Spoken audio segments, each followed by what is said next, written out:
नमस्कार दोस्तों, आप सभी का स्वागत है आपके अपने यूट्यूब चैनल अशोक चावल एजुकेशन अब पर।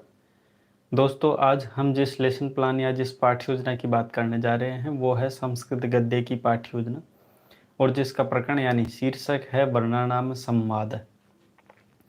वर्णों का जो संवाद है वो इस पाठ्य योजना के अंतर्गत हम पढ़ने वाले हैं। ये कक्षा 8 के संबंधित एसटीडी लेसन प्लान है, जो कि चैप्टर अगर बात करें तो चैप्टर 7 के बारे में हम चर्चा करने वाले हैं। तो विशेष ध्यान रखें, जब भी आप किसी भी कक्षा के अंतर्गत पाठ्य योजना पढ़ाने जाते हो तो सबसे पहले आप विद्यालय का नाम लिखते हो। उसके बाद आप सामान्य फॉर्मेलिटी करते हो, जैसे यहाँ पे दिख रखा होगा आपको कक्षा, कालांश, विषय, दिनांक, दिवस, अवधि। ये सभी चीज़ें आपको वहाँ पे ऊपर ही ऊपर ब्लैक बोर्ड पर लिखनी होती हैं। और उसके बाद अगर बात करें प्रकरण की, तो प्रकरण का विशेष ध्यान रखें। प्रकरण का नाम आप स्टार्टिंग में नहीं लिखते हो, प्रकरण का नाम आप तब लिखते हो जब प्रस्तावना करने के बाद उद्देश्य कथन करते हो, तब। उससे पूर्व नहीं लिखा जाता है।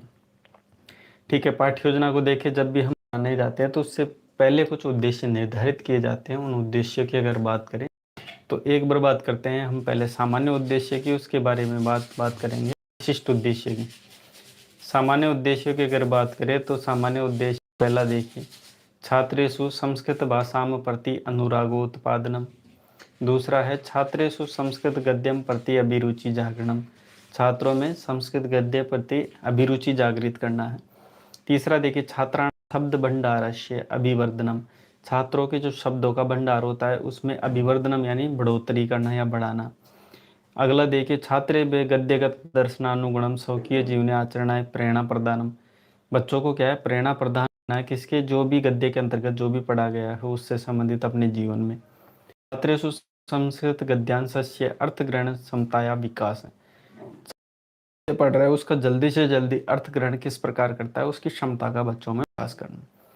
आगे बात करते हैं विशिष्ट उद्देश्य यानी विशिष्ट उद्देश्य यानी वो उद्देश्य होते हैं जो कि हमारे प्रकरण, टॉपिक या फिर शीर्षक से संबंधित होते हैं। जिसमें अगर बात करें पहले तो सर्वे छात्रा वर्णानाम संवाद विषय ज्ञास्यन्ति। तो सभी छात्र क्या करेंगे, वर्णों का जो संवाद है उसको समझ सकेंगे।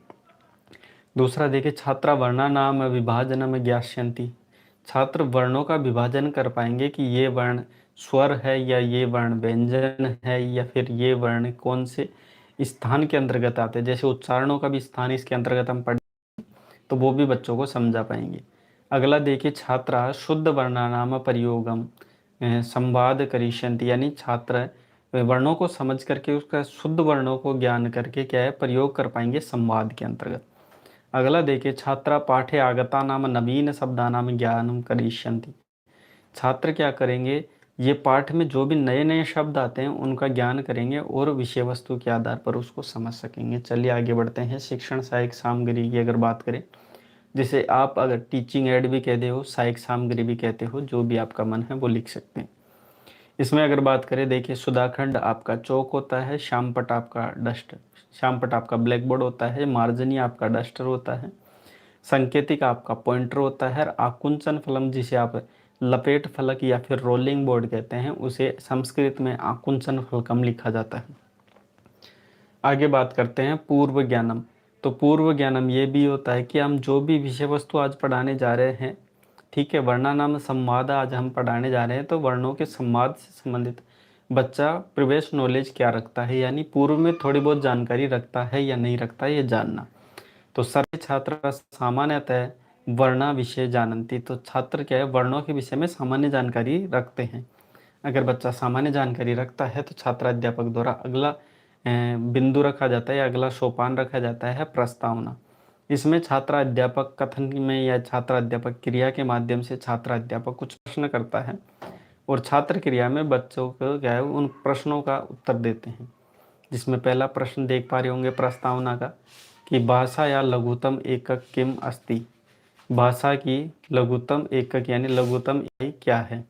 तो इसमें लघुतम इकाई की बात करें तो वर्ण एवं ध्वनि दोनों मैंने इसलिए लिखा है कि क्योंकि भाषा की एकक यानी इकाई होती है वो दोनों होती है। अगर बात अपन लिखित की बात करें तो वो वर्ण होती है, अगर मौखिक की बात करें तो ध्वनि होती है। दूसरा देखिए, वर्णस्य कति भेदाः। ये वर्ण के कितने भेद होते हैं, तो द्विधा। अब किम चते कौन कौन से हैं, तो यहाँ पे स्वर वर्ण एवं व्यंजन वर्ण। चौथा प्रश्न देखिए, स्वर च व्यंजनम संयोगे वार्तालापम करोति स किम उच्यते, यानी स्वर और व्यंजन के साथ में मिलाकर हम जब वार्तालाप करते हैं उस वार्तालाप को कहा जाता है। और चकारस्य उच्चारण स्थानम किम, कि स्थान क्या है, तो इत्यादि बच्चा जितना जानता है उतना यहाँ पे संभावित उत्तर देता है। और जहाँ पे बच्चे को कहीं ना कहीं समस्या आ जाती है बताने में प्रश्न का उत्तर, तो वो समस्यात्मक हो जाता है। और जहाँ पे बच्चा समस्यात्मक होता है छात्र अध्यापक द्वारा, उसका क्या है, उद्देश्य कथन अगला सोपान किया जाता है। उद्देश्य कथन में छात्र अध्यापक बच्चों से कहता है कि प्रियांश छात्रा, प्रिय छात्रों, अद्य वयम, आज हम वर्णानाम संवाद विषय विस्तृतेन अध्ययनम करिष्यामि, कि आज हम वर्णों के संयोग के माध्यम से क्या करेंगे, हम पाठ का विस्तार से अध्ययन करेंगे। उसके बाद अगला सोपान है प्रस्तुतिकरणम। इसमें क्या होता है, इसमें प्रस्तुतिकरण में छात्र अध्यापक कथन के द्वारा क्या हो, छात्र अध्यापक विषय वस्तु निकालने के लिए, खोलने के लिए कहता है कि आज हम जो पाठ पढ़ने जा रहे हैं वर्णानाम संवाद, उसको आप खोल लीजिए। और सभी बच्चे ऐसा ही करते हैं, उस विषय वस्तु को खोल लेते हैं। यहाँ पे विषय वस्तु का थोड़ा बहुत आपको ज्ञान करवाने के लिए यहाँ पे थोड़ा बहुत विवरण दिया गया है। चाहो तो आप यहाँ पे नहीं भी लिखो तो भी कोई दिक्कत नहीं, लेकिन थोड़ा बहुत अगर आप लिख देते हो डैश डैश करके भी, तो वहाँ पे ये हो जाता है कि हाँ विषय वस्तु का प्रावधान यानी प्रस्तुतिकरण किया गया है। उसके बाद प्रस्तुतिकरण तो देने के बाद छात्राध्यापक फिर क्या करता है, आदर्श वाचन करता है। क्योंकि पाठ्य योजना जब भी पढ़ाता है छात्राध्यापक तो आदर्श रूप में स्वयं पहले प्रस्तुति करता है, और उसके बाद उस बच्चों से उसका वाचन करवाता है।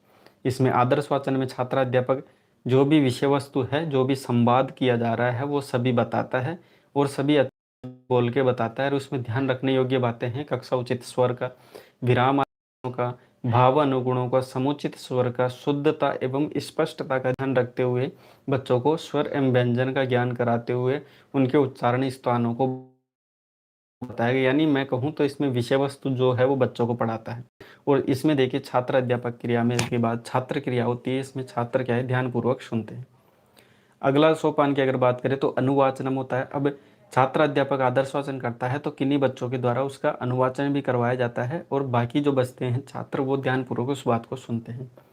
अगला सोपान है अशुद्धि संशोधनम। इसमें क्या करता है छात्र अध्यापक, बच्चा जब विषय वस्तु पढ़ता है तो उसमें बच्चों कहीं ना कहीं अशुद्धियाँ कर देता है, तो उन अशुद्धियों का शुद्धिकरण करवाता है।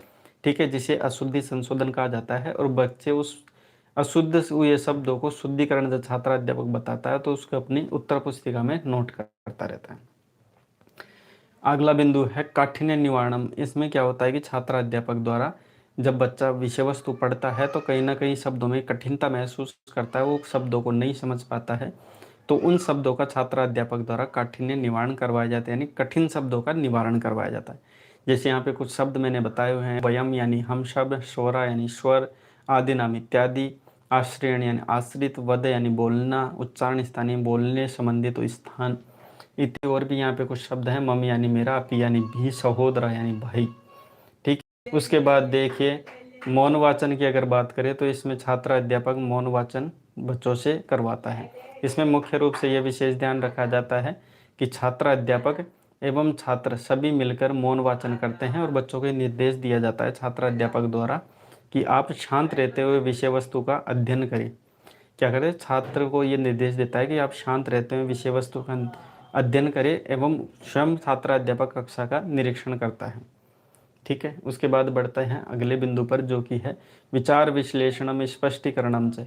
इसमें क्या होता है कि विचार विश्लेषण करवाए जाते हैं बच्चों की कल्पना शक्ति, यानी मैंने लिख रखा है यहाँ पे ब्रैकेट में देख सकते हो आप, विचार शक्ति, तर्क शक्ति एवं कल्पना शक्ति का विकासम, यानी इनका विकास करने के लिए छात्र अध्यापक ये प्रश्न करता है। जैसे प्रश्न देख पा रहे होंगे इसमें, ककारस्य उच्चारण स्थानम किम, तो विषय वस्तु बच्चा पढ़ चुका है तो इजी जवाब दे देगा कि ककार का उच्चारण स्थान यानी क का उच्चारण स्थान होता है वो कंठ होता है।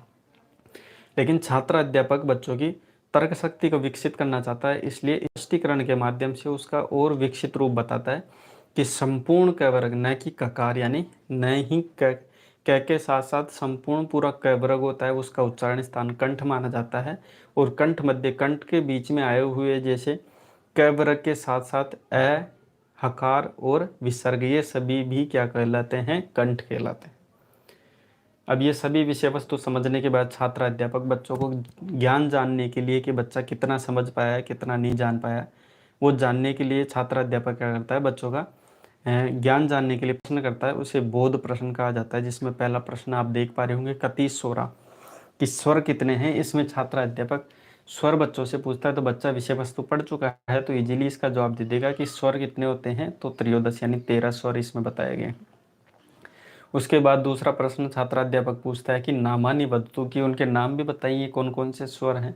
तो यहाँ पे पूरा डिटेल से बताया गया, ए ई उ री री री ए आई ओ औ इत्यादि करके पूरे नाम बताए गए हैं। उसके बाद देखिए मूल्यांकन प्रश्नों की अगर बात करें तो छात्र अध्यापक बच्चों का आकलन करने के लिए कुछ प्रश्न करता है, जिसे मूल्यांकन प्रश्न करता कहा जाता है। और ये संपूर्ण विषय वस्तु को आधार मानकर प्रश्न किए जाते हैं, जिसमें पहला प्रश्न देख पा रहे होंगे। तो अकारस्य दीर्घ स्वर का है कि आकार का दीर्घ स्वर क्या होता है, तो आ होता है।